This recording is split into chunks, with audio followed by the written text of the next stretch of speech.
Hi అండి. Hello అందరికీ. బిర్యానీ చేసుకున్నప్పుడు, కర్రీ చేసుకునే ఓపిక లేనప్పుడు 10 నిమిషాల్లో రెస్టారెంట్ స్టైల్‌లో బిర్యానీ గ్రేవీ అదే రుచితో ఇంట్లోనే సింపుల్‌గా ఎలా చేసుకోవాలో చూద్దామా? దీనికోసం మిక్సీ గిన్నె తీసుకుని ఒక పావు కప్పు ఎండు కొబ్బరి ముక్కలు తీసుకోవాలి.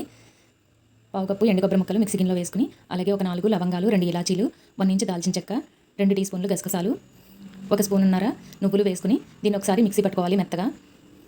ఇలా మిక్సీ పట్టుకున్న తర్వాత 1 ఇంచు అల్లం ముక్కలు, ఒక 7-8 పొట్టు తీసిన వెల్లుల్లి రెబ్బలు, అలాగే ఒక పెద్ద సైజు టమాటా ఇలా ముక్కలుగా కట్ చేసుకుని వేసుకుని, అలాగే ఒక గుప్పెడు కొత్తిమీర, కొన్ని పుదీనా ఆకులు వేసుకుని, రుచికి సరిపడా ఉప్పు, ఒక పావు టీ స్పూన్ పసుపు, 1 టీ స్పూన్ కారం వేసుకుని మూత పెట్టుకుని నీళ్లు వేసుకుంటూ ఫైన్ పేస్ట్ లాగా బాగా ఎంత వీలైతే అంత మెత్తని పేస్ట్ లాగా చేసుకుని పక్కన పెట్టుకోవాలి.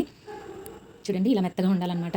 ఇప్పుడు స్టవ్ మీద ఒక గిన్నె పెట్టుకుని 4 టేబుల్ స్పూన్ల ఆయిల్ వేసుకుని, ఆయిల్ హీట్ అయిన తర్వాత 1 టీ స్పూన్ షాజీరా, ఒక బిర్యానీ ఆకు, 2 లవంగాలు, ఒక ఇలాచి, 1 ఇంచు దాల్చిన చెక్క, కొంచెం కరివేపాకు వేసుకుని అవి కాస్త దోరగా వేగిన తర్వాత మనం మిక్సీ పట్టుకున్న మసాలా పేస్ట్ని వేసుకుని మంటని లో ఫ్లేమ్లో పెట్టుకుని ఒక 5 నిమిషాల పాటు బాగా మగ్గించుకోవాలి. ఇలా కలుపుతూ అడుగు పట్టకుండా బాగా మగ్గించుకోవాలి. అడుగు పట్టిందంటే మాడిపోయి చేదొచ్చేస్తుందండి, అసలు బాగోదు. ఇలా కలుపుకుంటూ ఒక 5 నిమిషాల పాటు మగ్గిన తర్వాత చూసారా పైన ఆయిల్ తేలింది కదా, ఈ ఆయిల్ తేలేంత వరకు ఇలా మగ్గించుకోవాలి. ఇలా మగ్గిన తర్వాత 1 కప్పున్నర నీళ్ళు అయితే వేసుకోవాలి గ్రేవీ కోసం. 1 కప్పు వేసాను నేను. ఇప్పుడు మిక్సీ గిన్నెలో నీళ్ళు కూడా 1 కప్పు నీళ్ళు వేసుకుని మొత్తం అంతా ఒకసారి మిక్స్ చేసుకుని మూత పెట్టుకుని దగ్గర పడే వరకు ఉడికించుకోవాలి. చూడండి ఇలా బుడగలు వచ్చి ఆయిల్ పైకి తేలిన తర్వాత ఒకసారి మొత్తం అంతా మిక్స్ చేసుకుని చూడండి గ్రేవీ అనేది ఇలా ఉండాలన్నమాట.